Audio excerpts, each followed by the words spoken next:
그 이전에 내어주던 것, 그것들의 끝에 당신의 목숨까지도 내어주신, 그래서 완전한 사랑이시다. 인간이 자기 존재의 근원이신 하나님을 만나고 그리고 그분께로 계속해서 나아가야 한다는 것.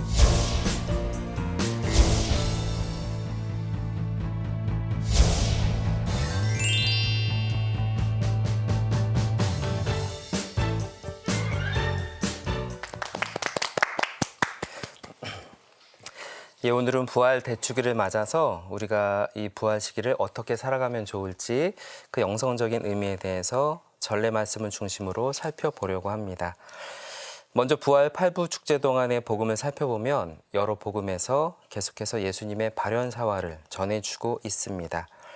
오늘 부활 대축일 복음에서는 빈 무덤 이야기가 나오지만 월요일부터는 여인들, 또 엠마오로 가는 제자들, 예루살렘에 모여있던 제자들, 그리고 티베리아 호숫가에 모여있던 제자들에게 부활하신 예수님께서 나타나신 이야기를 계속해서 전해주고 있습니다. 부활하신 예수님을 본 제자들이 어떻게 반응하죠? 아, 예수님 드디어 부활하셨군요 하고 바로 알아보던가요? 그렇지 않죠. 잘 아시는 것처럼 처음에는 알아보지 못합니다. 그러다가 예수님 말씀을 듣고서야 눈앞에 계신 이분이 예수님이시라는 것을 알아차리게 되는 거죠.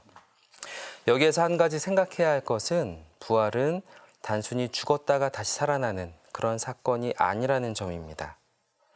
죽었다가 다시 살아나는 것은 소생이고 이는 이전 삶으로 다시 돌아가는 것이죠. 요한복음 11장에 나오는 라자로의 경우가 그렇습니다. 그런데 부활이라는 것은 이전의 모습, 이전의 삶으로 돌아가는 것이 아니라 새로운 삶으로 나아가는 것입니다. 새로운 삶으로 나아간다는 것은 결국 내가 변한다, 변했다라는 의미를 뜻합니다. 이 변화, 새로운 모습으로 바뀌는 것에 대해서는 나중에 다시 말씀을 드리겠습니다. 다시 복음으로 돌아가면 제자들이 각자의 삶의 자리에서 부활하신 예수님을 만난 것처럼 결국 우리 자신도 자신의 삶의 자리에서 예수님을 만날 수 있을까요? 그렇죠? 만날 수 있습니다. 제자들만이 아니라 우리도 만날 수 있는 거죠. 그런데 부활하신 예수님은 우리가 성화에서 보는 것처럼 그런 예수님의 모습, 그런 모습으로 나타나시는 것이 아니라 오늘 내가 만나는 사람들, 그렇죠? 우리 안에서도 계실 수 있고 내가 겪는 사건들, 상황들, 그 안에 예수님께서 계신 그 모습을 우리가 새롭게 알아들을 수 있다는 겁니다. 그렇게 나에게 발현하시는 예수님을 알아차리려면 어떻게 해야 할까요? 가장 먼저는 어디에 예수님이 계실까? 어떤 모습으로 나에게 나타나실까?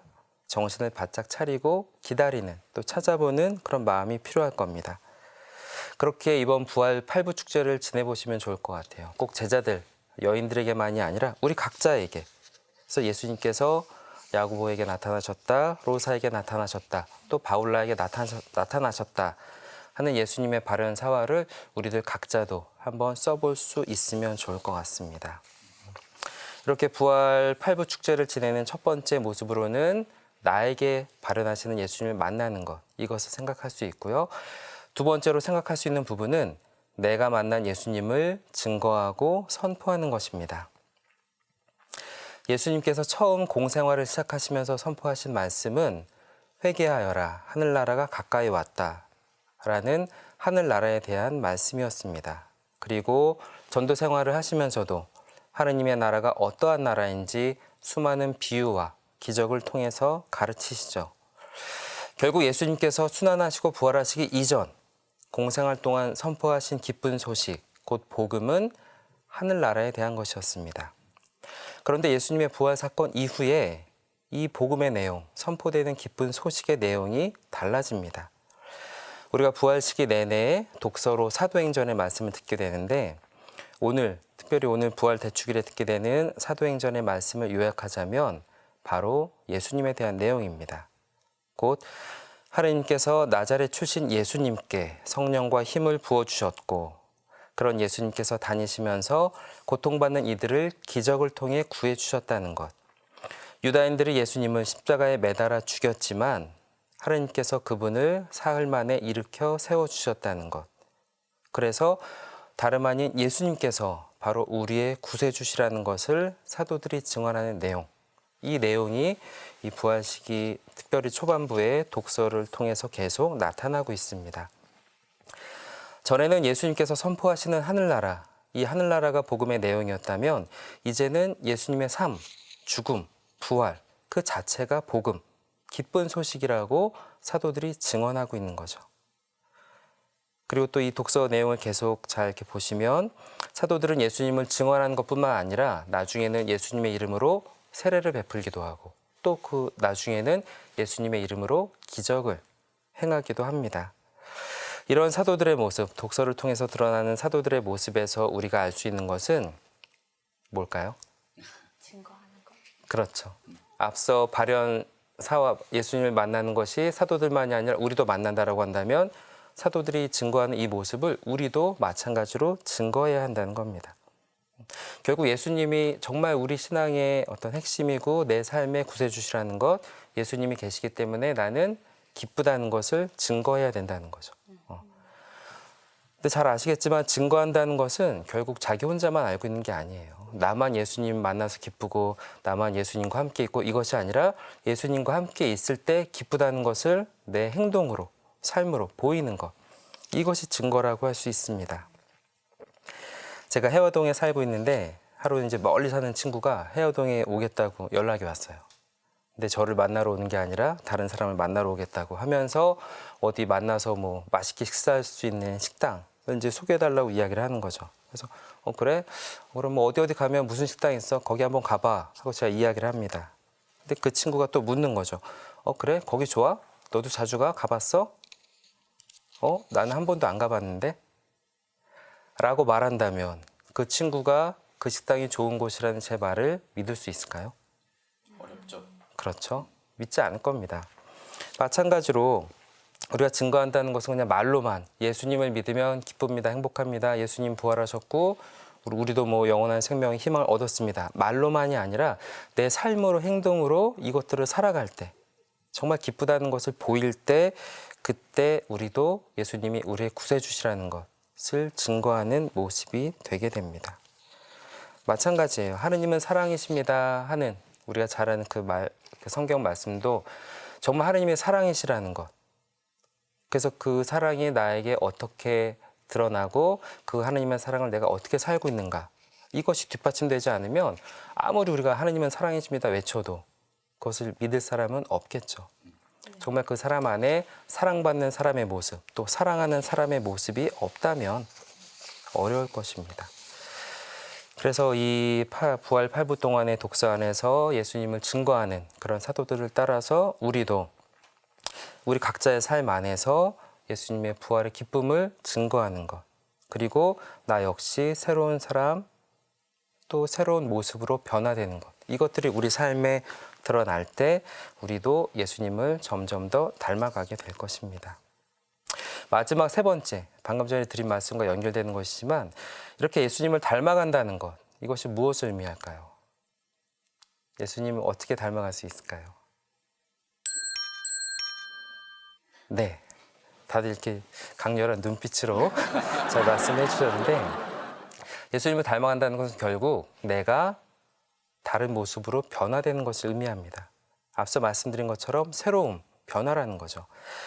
오늘 부활 대축일 본 기도에서도 성령의 힘으로 새로워지기를 청하고 또 영성체후 기도에서도 저희가 파스카의 신비로 새로워지게 해주십시오 청하는 기도문이 나옵니다. 뿐만 아니라 부활 8부 축제 내에 전례 기도문 안에서 새로워진다는 표현이 굉장히 자주 나오고 있어요.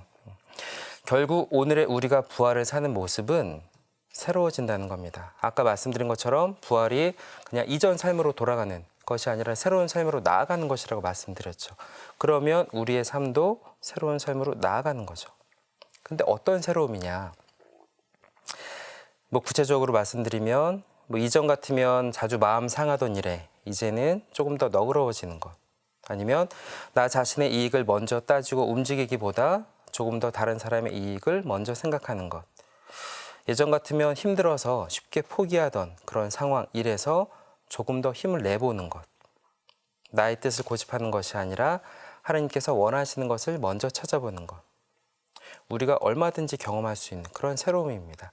아주 그냥 크게 완전히 다른 사람 되는 것이 아니라 내 삶의 일상에서 작은 부분에서 조금씩 변화되는 그런 새로움이죠. 우리 바울라 자매님께서 고기를 좋아하시는데, 그렇죠? 그래서 같이 가면은 막 고기도 많이 먹고 하는데 어느 날 덜 먹는 거예요. 그러면서 옆에 있는 사람도 챙겨주는 그런 네. 그런 새롭게 변화. 그렇죠. 그럼 우리가 옆에서 뭐라고 하죠? 사람이 달라졌네, 변했네, 새로운 모습이라는 거죠. 고민이 좀 되겠네요. 네, 쉽지는 않은 길입니다. 우리의 사실 주변 환경이나 상황이 쉽게 달라지지는 않습니다. 그리고 그 복음에서 잘 보시는 것처럼 제자들이 부활하신 예수님을 뭐 그 자리에서 만나기도 하지만 예수님 말씀하시죠. 어디로 가라고 하시죠? 무슨 레아?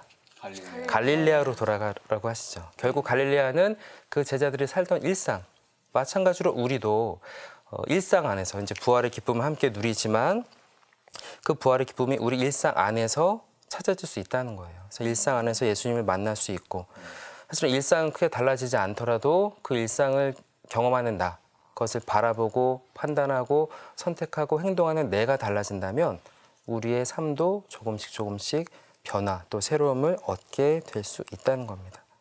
이게 우리가 일상에서 경험하는 치유, 구원, 또 부활이라고 할 수가 있습니다.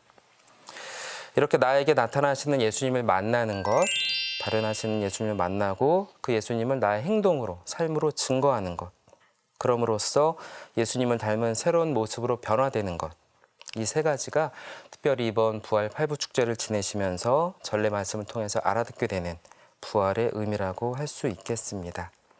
이번 한 주간 지내시면서 여러분 각자에게 나타나시는 예수님을 잘 만나시고 또 그 예수님을 행동으로 삶으로 잘 증거하시면 좋겠습니다. 그래서 조금 더 예수님을 닮은 모습으로 새로 나게 될 때 그 뒤따라오는 선물, 기쁨을 더 크게 누리시게 될 겁니다. 감사합니다.